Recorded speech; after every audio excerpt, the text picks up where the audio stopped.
Егер сіз далаға шыға алмайтын егде адам болсаңыз, жұмысыңыз кеңседе күндіз далаға шықпасаңыз, және жұмысыңыз түнде, күндіз сіз ұйықтап жатасыз, далаға шықпайсыз, сіздің денсаулығыңызға қауіп төніп тұр. Сізге дереу витамин D ішуіңіз керек.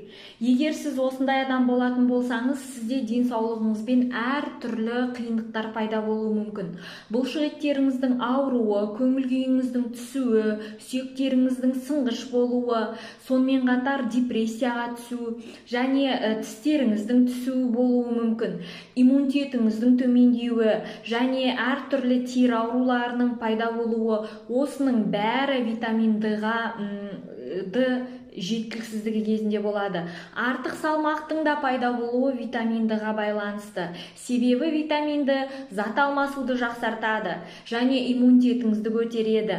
Витамин D бар болғанда серотониннің